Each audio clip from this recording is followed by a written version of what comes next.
السلام علیکم ورحمۃ اللہ وبرکاتہ۔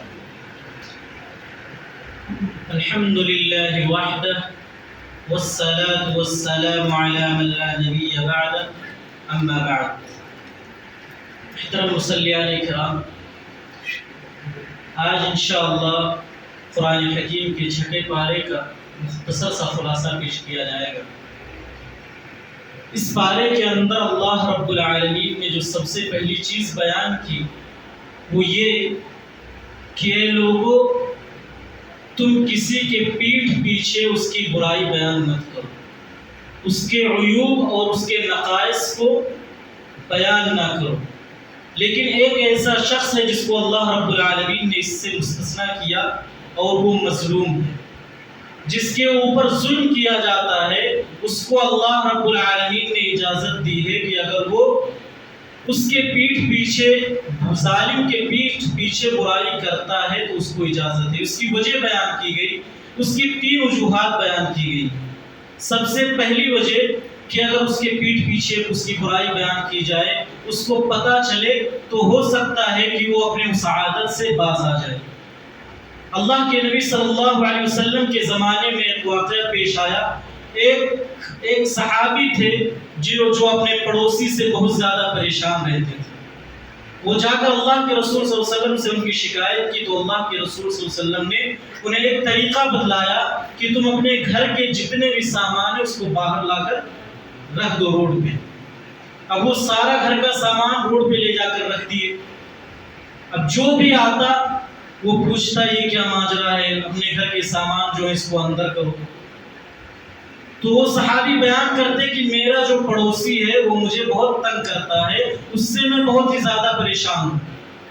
تو جو بھی یہ سنتا وہ اس آدمی کو جو ظلم کرتا تھا اس کو بد دعا دے کر جاتا تھا کہ اللہ رب العالمین اس کے ساتھ ایسا ایسا معاملہ کرے۔ جب کئی لوگ گزر گئے اور وہ سنتا گیا کہ جو بھی آتا ہے بد دعا دے کر جاتا ہے، تو وہ اپنے اس پڑوسی کے پاس آیا اور اس سے معافی مانگی کہ آج کے بعد میری طرف سے تمہیں کوئی بھی ضرر، کوئی بھی تکلیف نہیں پہنچے گی۔ لہٰذا یہ ایک وجہ بیان کی گئی تاکہ وہ اپنی حالت کو سدھار لے۔ اور دوسری وجہ یہ بیان کی گئی کہ لوگ اس ظالم کی خصلتوں سے واقف ہو جائیں، اس کی جو عادتیں اس سے واقف ہو جائیں اور لوگ اس سے بچے رہیں۔ اور تیسری وجہ یہ بیان کی گئی کہ مظلوم کے دل کو اس سے ٹھنڈک ملتی ہے۔ جب وہ دوسروں کے سامنے جو اس کے اوپر ظلم ہوا ہے اس کو بیان کر دے گا تو اس کے دل کو ٹھنڈک پہنچے گی اور وہ پھر لڑائی کے لیے، جھگڑے کے لیے آمادہ نہیں ہوگا۔ یہ 3 خصوصیات بیان کی گئی۔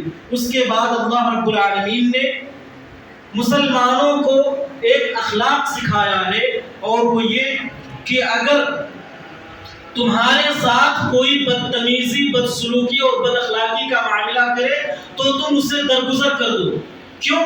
اللہ رب العالمین تمہاری بہت ساری گناہوں کو جانتا ہے، وہ دیکھتا ہے، پھر بھی اللہ رب العالمین قدرت رکھنے کے باوجود وہ تمہیں معاف کر دیتا ہے، تمہیں بخش دیتا ہے، تمہاری پکڑ نہیں کرتا ہے۔ تو جب اللہ رب العالمین تمہارے گناہوں کے باوجود تمہیں نہیں پکڑتا ہے تو تمہیں بھی یہ اخلاق کا یہ مظاہرہ پیش کرنا چاہیے کہ اگر تمہیں کوئی تمہارے ساتھ بد اخلاقی کرے تو آپ اسے درگزر کر دیں، اسے معاف کر دیں۔ یہ چیز اللہ رب العالمین نے بیان کی۔ اس کے بعد اللہ رب العالمین نے یہودیوں کی ایک خصلت بیان کی۔ وہ کتنے بدتمیز، کتنے نالائق تھے جو یہود، ان کے بارے میں اللہ رب العالمین نے بیان کیا کہ انہوں نے عیسیٰ علیہ السلام کو قتل کیا۔ وہ کہتے ہیں کہ میں نے عیسیٰ علیہ السلام کو قتل کیا، اور اس کے بعد کہتے ہیں عیسیٰ ابن مریم رسول اللہ۔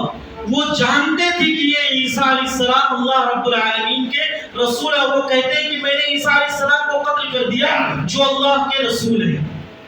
گویا کہ اللہ رب العالمین سے جنگ کی دعوت دے رہے ہیں اللہ رب العالمین کو۔ یہ جانتے ہیں کہ یہ عیسیٰ علیہ السلام اللہ رب العالمین کے رسول ہے، پھر بھی انہیں قتل کر دیے۔ لیکن اللہ رب العالمین کہتا ہے بل رفعہ اللہ الیہ، انہوں نے حقیقت میں عیسیٰ علیہ السلام کو قتل نہیں کیا، اللہ رب العالمین نے انہیں اپنے پاس اٹھا لیا۔ رفعہ اللہ الیہ سے یہ پتہ چلتا ہے کہ اللہ رب العالمین جو ہے وہ بلند ہے، وہ اونچائی پر ہے. اس سے ان لوگوں کی تردید ہوتی ہے جو کہتے ہیں کہ اللہ رب العالمین ہر جگہ موجود ہے، ذرے ذرے میں اللہ رب العالمین موجود ہے. اس سے ان لوگوں کی تردید ہوتی ہے. جہت علو اللہ رب العالمین کی یہاں سے ثابت ہوتی ہے کہ اللہ رب العالمین بلندی کے اوپر ہے.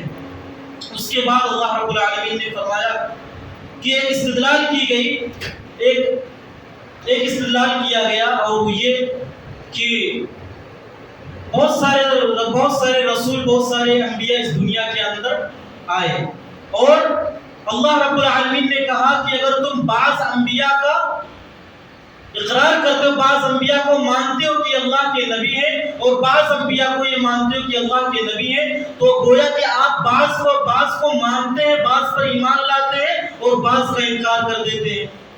تو اس سے یہ مطلب ہوا کہ آپ ساری چیزوں کا انکار کر رہے ہیں، کیونکہ انبیاء کو بھیجنے والا کون ہے؟ اللہ تبارک و تعالی. اگر آپ نبیوں کا انکار کرتے ہیں تو آپ اللہ رب العالمین کا انکار کرتے ہیں، اور جب آپ اللہ رب العالمین کا انکار کر رہے ہیں گویا کہ آپ تمام انبیاء کا انکار کر چکے ہیں. اور اس کے بعد اللہ رب العالمین نے ایک استدلال یہ کیا کہ تم جب یہ مانتے ہو، تمام انبیاء کی ایک صفت بیان کی کہ وہ منذرین تھے، مبشرین تھے، لوگوں کو جنت کی خوشخبری دیتے تھے، جہنم سے ڈراتے تھے. اور جب تم یہ مانتے ہو کہ سارے انبیاء علیہ السلام جو تھے وہ لوگوں کو ڈراتے تھے اور جنت کی خوشخبری دیتے تھے، اور تم ان کو اللہ کا نبی اور رسول مانتے ہو، تم دیکھو کہ محمد صلی اللہ علیہ وسلم کے اندر یہ صفت پائی جاتی ہے کہ نہیں پائی جاتی ہے. جب نبی صلی اللہ علیہ وسلم کے اندر یہ دونوں صفت پائی جا رہی ہے، تو تم جب سارے انبیاء کا اقرار کرتے ہو تو کیا وجہ ہے کہ اللہ کے رسول صلی اللہ علیہ وسلم کا انکار کرتے ہو؟ یہ صفت ان کے بھی اندر پائی جاتی ہے، لہٰذا تم ان کو بھی اللہ کا نبی اور اس کا رسول مانو. اس کے بعد اللہ رب العالمین نے کہا کہ اے ایمان والو، تم دین کے اندر غلو نہ کرو. غلو کس کو کہتے ہیں؟ مثال کے طور پر کوئی آدمی ہے، کوئی طالب علم ہے، اس نے BA کیا ہے، اب آپ اس کو PhD کا لقب دے دیں اور اس کو بڑھا چڑھا کر، اس نے ابھی BA کیا اور اس کو بڑھا چڑھا کر PhD کا لقب دے دیں، اس کو اس کی جگہ سے آگے بڑھا دیں. یہ ہے غلو. دین کے اندر غلو کیا ہے؟ دین کے اندر غلو یہ ہے کہ نبی کو آپ اللہ رب العالمین کا درجہ دے دیں، اور جو امام ہیں، جو ولی ہیں، جو بزرگ ہیں، ان کو نبی کا درجہ دے دیں. یہ ساری چیزیں غلو کے اندر آتی ہیں. نبیوں کے سامنے امام کی اور بزرگوں کی کیا حیثیت ہے؟ کوئی حیثیت نہیں ہے، کیونکہ وہ اللہ رب العالمین کے بھیجے ہوئے ہیں. لہذا دین کے اندر غلو نہیں کرنی چاہیے. اور یہ دیکھا جائے کہ جتنے بھی شرک دنیا کے اندر ہوتے ہیں، جتنے بھی بدعات اور خرافات دنیا کے اندر پائے جاتے ہیں، یہ ساری چیزیں اسی غلو کے اوپر ہوتے ہیں. یہ ساری چیزیں غلو کرنے کی وجہ سے دین کے اندر ہوتی ہے. اس کے بعد اللہ رب العالمین نے یہ استدلال کیا کہ یہ سوال کیا کہ ایک سوال یہاں پر یہ بنتا ہے کہ تم عیسیٰ علیہ السلام کو اللہ رب العالمین کا رب کیوں مانتے ہو؟ تو عیسیٰ علیہ السلام کو رب کیوں مانتے ہو؟ تو یہ جواب ملتا ہے کہ وہ ان کے باپ نہیں تھے، وہ بغیر باپ کے پیدا ہوئے ہیں، اس لیے ہم انہیں رب مانتے. تو اللہ تعالیٰ نے انہیں منہ توڑ جواب دیا، یہ استدلال کیا کہ جو فرشتے ہیں، مقرب الیہ فرشتے ہیں، وہ تو بغیر ماں باپ کے پیدا ہوئے، ان کے تو نہ تو ماں ہے نہ تو باپ ہیں. عیسیٰ علیہ السلام کی تو ماں موجود ہیں، لیکن جو فرشتے ہیں ان کی تو نہ تو ماں ہے نہ باپ ہے. تو گویا کہ یہ تو عیسیٰ علیہ السلام سے بھی بڑھ کر ہو گئے. تو جب تم ان کو نبی ہو، جب تم ان کو خدا مانتے ہو تو گویا فرشتوں کو مان، اور وہ فرشتوں کو جب خدا نہیں مانتے ہو تو عیسیٰ علیہ السلام کو بھی خدا نہ مانو. یہ استدلال اللہ تبارک و تعالی نے کی. اس کے بعد اللہ رب العالمین اس کے بعد سورۃ النساء ختم ہوتی ہے اور اس کے بعد سورۃ المائدہ آتی ہے. اللہ رب العالمین نے اس کے اندر ارشاد فرمایا یا ایھا الذین آمنوا اوفوا بالعقود. یہ ایک ایسی آیت ہے جو تمام دنیا کے جتنے بھی فصیح و بلیغ لوگ پائے جاتے ہیں ان سب کی منہ بند کر دیتی ہے. اس کے اندر اللہ رب العالمین نے اتنی فصاحت و بلاغت رکھی ہے. اس کے اندر ایک تو ندا پایا جاتا ہے، اس کے اندر اللہ رب العالمین نے حلال چیزوں کا تذکرہ کیا، حرام چیزوں کا تذکرہ کیا. اس کے اندر اللہ رب العالمین نے حکم بھی دیا ہے اور بعض چیزوں سے منع بھی کیا ہے. اور اس کے علاوہ بہت ساری چیزیں چھوٹی سی آیت کے اندر اللہ رب العالمین نے کھول کر بیان کر دی ہے۔